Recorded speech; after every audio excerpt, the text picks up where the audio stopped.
Welcome to the In My Opinion show with Ron Barry Robinson and friends.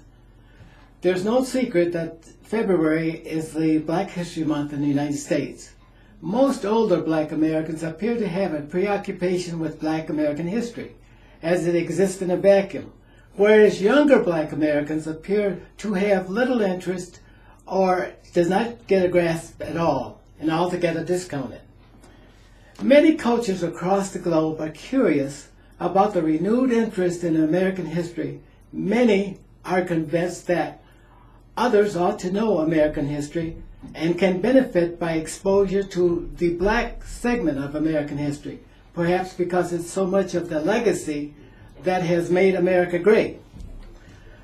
The thesis to which the 2014 Black American History presentation is dedicated will encourage ongoing investigation and discovery that may provide more credibility and value to the composite picture of American history that remains dubious.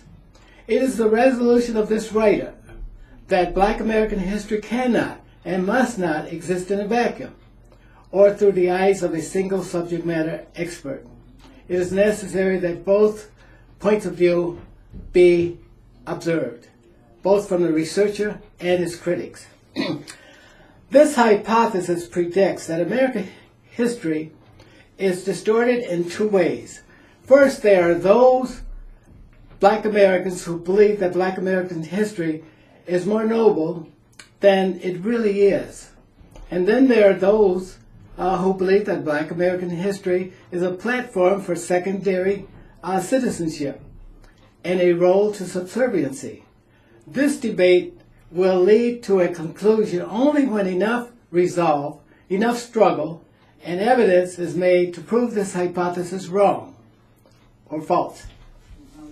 To that end, the In My Opinion show continues to invest time and resources necessary to wade through endless research, interviews with multiple references from subject matter experts and reliable written records that brings to you on a unique platform an opinion that approaches the truth and the facts, and certainly will challenge the American people's own common beliefs.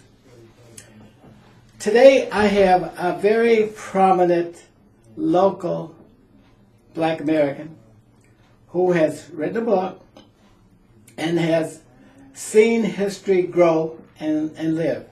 His name is Donald Talbert, historian. Donald, you want to tell us a little bit about yourself? Yes, I'm a 1977 graduate from the University of Michigan, and my area of expertise was the Black history, Michigan history, and I've done my paper on the Black history about the Detroit riots, and I compared the 43 and the 1967 riots. And also I worked at General Motors as a millwright, and I've been there for 45 years.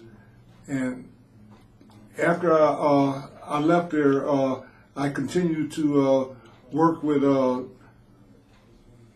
skilled trades people, helping them to understand that we have to give back to the other people coming along so that we can always have jobs in our community.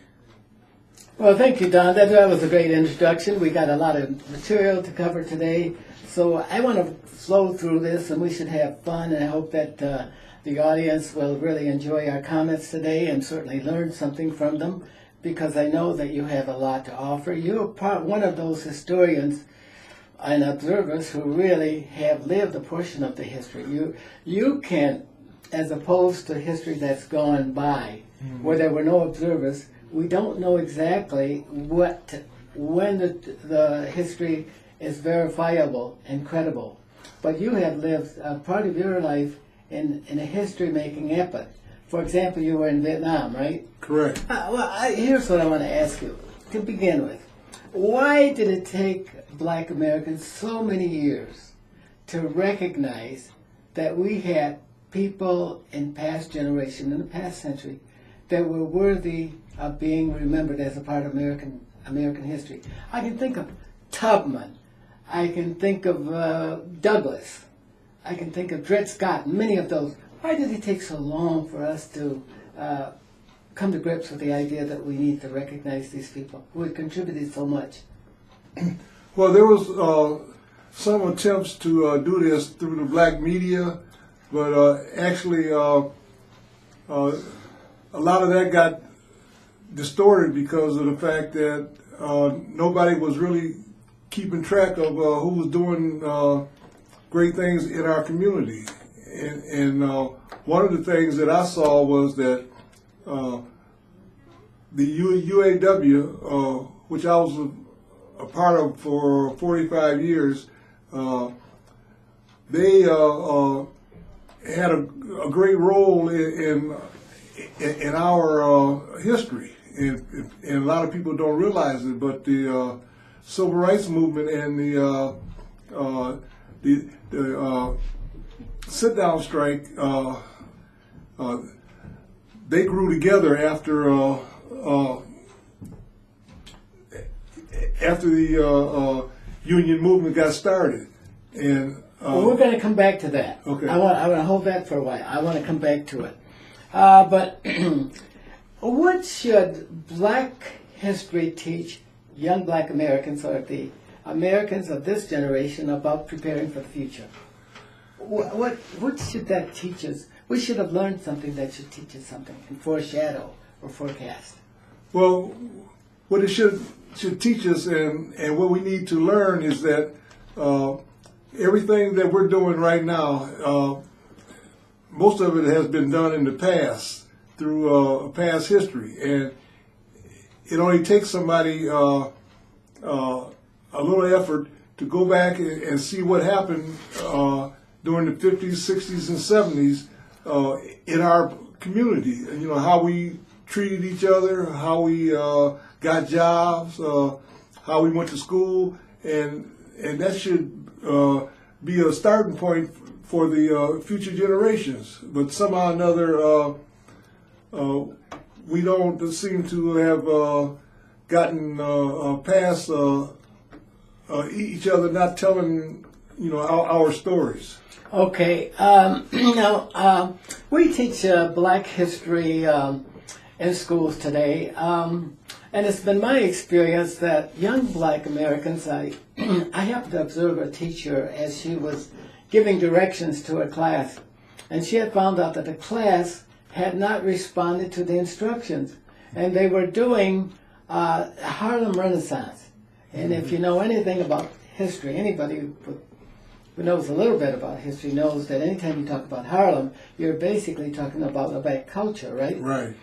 But she said that many of you students are not following directions and completing tasks. So why is that? Now, maybe I've given you the wrong subject, and maybe it's something you're not interested in. So I overheard a comment, and the student said, well, we're just tired of studying in Black history. How do you comment to that? What Well, analogy? for one thing, we don't understand, I shouldn't say we, but that a young Black man, he doesn't seem to understand that everything that goes on now has already been done before. And anybody who wants to get ahead in life, they need to understand that they need a background, to start with, and something that they can work on in the future. And in order for you to do that, you got to go back and look at our past history. And one of the places you can go to is the black newspapers, and they'll give you a lot of information on who done what, back in the day. And if you take that information and look at the white newspapers and talk to family, friends, of people in your own community, well, what you'll find out is that there were a lot of people who done a lot of great things in our community. In my monologue, I pointed out that there are people across the globe who are interested in knowing more about Black American history because it's so much a part of the legacy that made America great. Do you think that Americans Black Americans can really live in a world with their history isolated from the rest of the world history? It's pretty hard because you're putting yourself in a subservient role, and that's the same thing that was going on during slavery. We didn't know who our family was. We didn't know anything about where we came from. And this leads to huge problems because if we want our young people to join society, they have to know about the same things that we're not teaching them. And we need to start with our own neighbors, find out who your neighbors are, find out what have they done, And you can take that, and that's a good starting point, so you can find out exactly what you need to know about your own community. Black Americans, now you wrote a book, right? Correct. Now, you had to have some basis approach to facts and information, and that information had to flow in from all sources. Correct. What kind of criteria did you use to gather information you need to look at a historical event and write that event the best you can to achieve the kind of accuracy that's necessary to call it history? Well, the one thing that I used was experiences that I have had from where I worked at. I was privy to be part of the labor movement and the civil rights movement at the same time. So I got a lot of my information and background as to how I should act and the things I should look for and the things that I should accept and things that I shouldn't accept. And all that came from me knowing something about the labor movement. Because basically they helped me out when I was trying to figure out, how I was going to act and make sure that I never put myself in a position where I was going to be a second-class citizen. There are those who believe that American history should be taught every day of the year. Because we're a part of history. And there are those who think that we're saturating the study of history if you just have one day or 1 week. How do you respond to that? Those two versions of what people think about history. Well, in the first place, the part that we're not getting is the fact that a lot of things that happen out here in society, like patents and people who have contributed to like the labor movement, all these different things, they all, when you put them all together, you have to realize that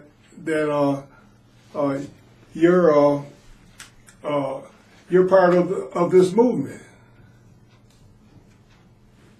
Oh, good.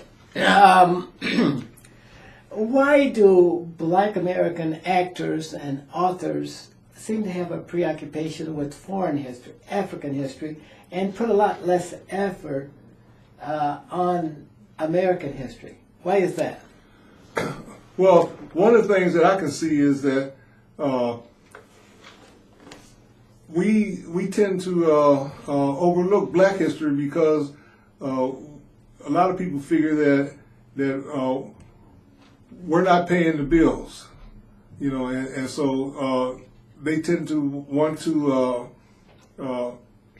downplay Black history and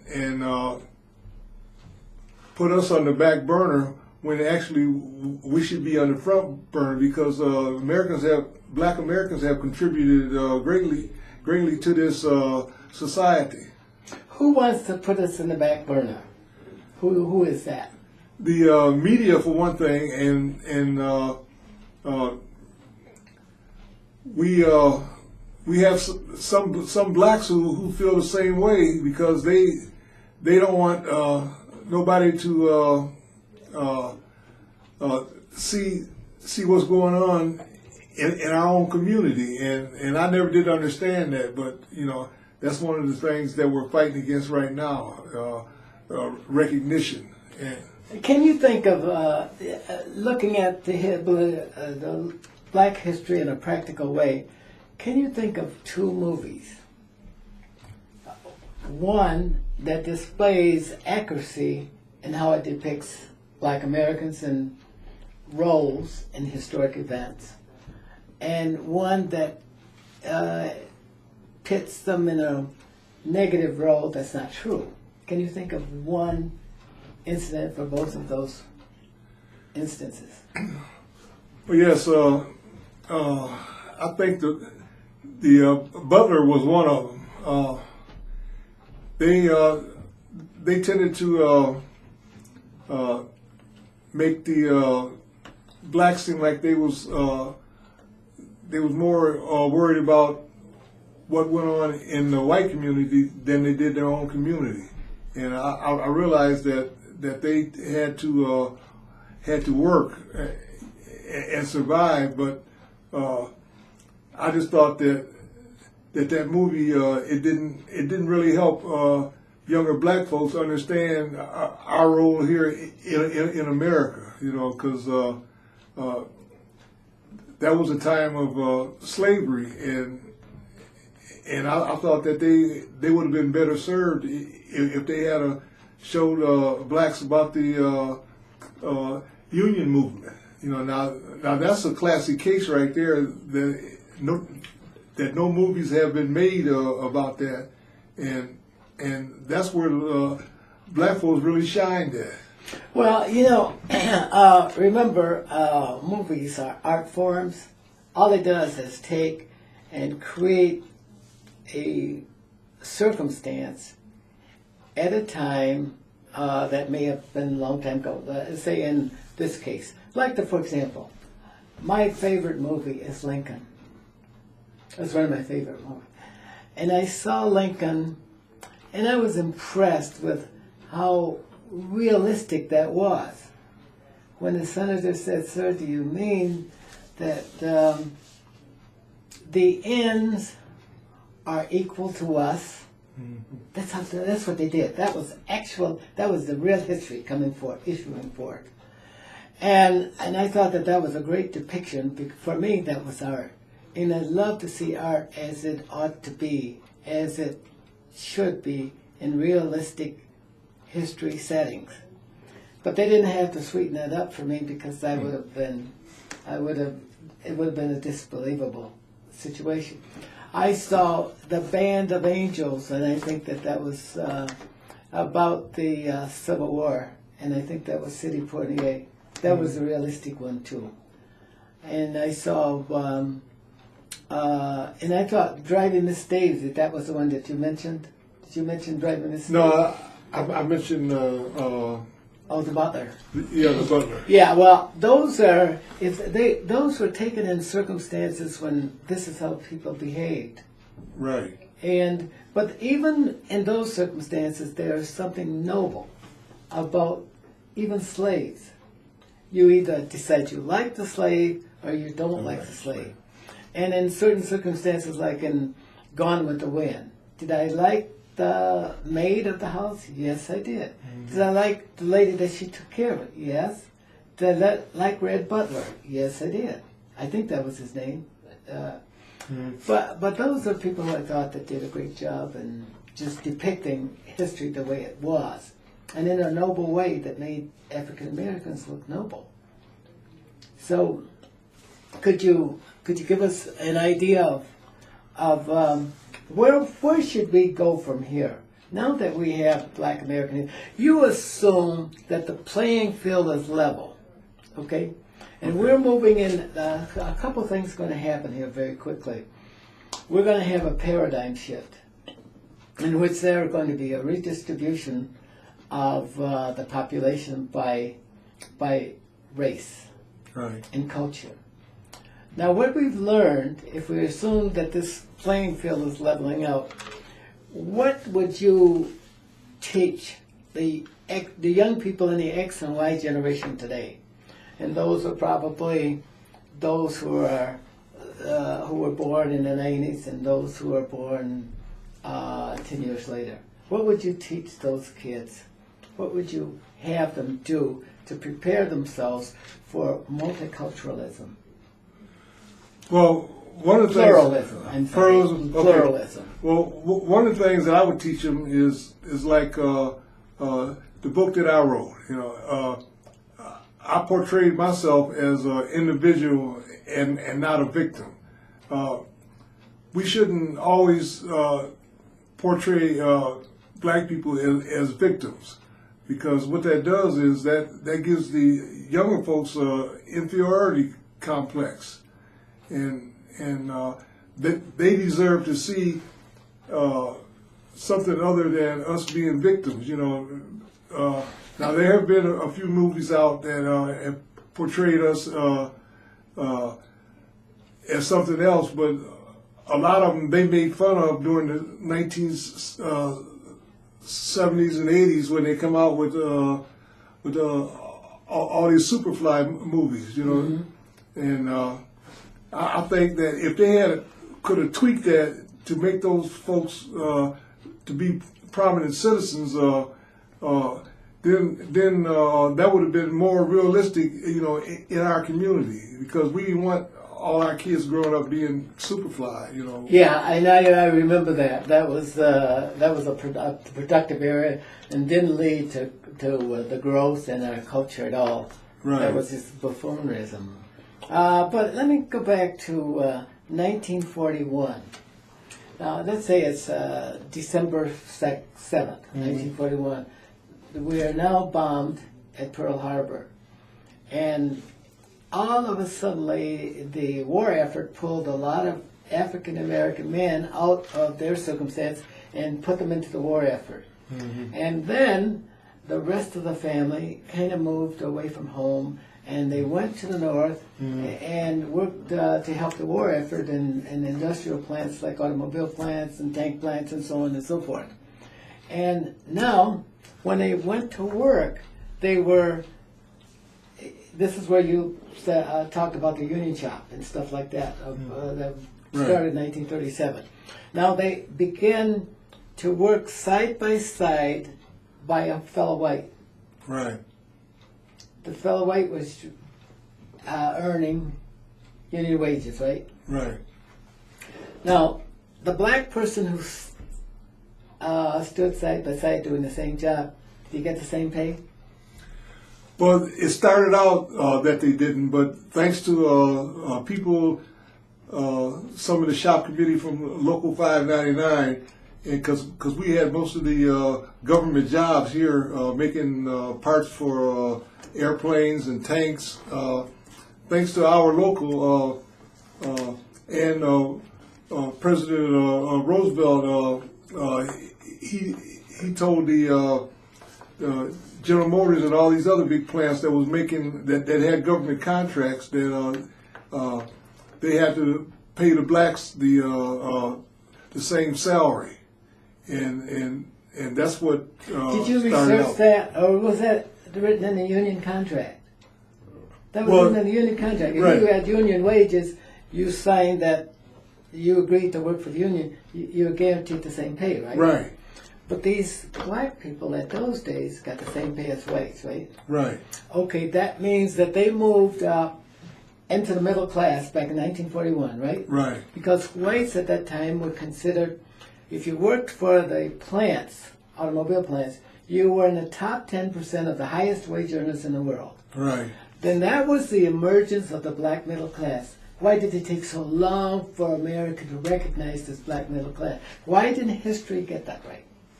Wasn't it the responsibility of churches and institutions like Morehouse College and Tuskegee and all of those to release that information so that it would enhance our places in the cultural group here? Well, the main thing that I saw was that black Americans they didn't have the expertise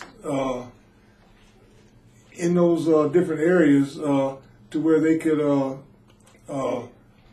propel themselves. Well, even if the blacks didn't have it, the whites were obligated to say that because there was a Right. tremendous cultural change. And that's what makes American history a little dubious, because if we had got a jump start like that early in 1941, we would have crime under control, we would have children under control, we would feel that we had as much vested interest in society as do all other cultures in this society. But that was saved for a long time before we knew about it. And you just, within the past 10 or 20 years, well, here's the Tuskegee Airmen here, we're just learning about the history and their contributions to all that America has become.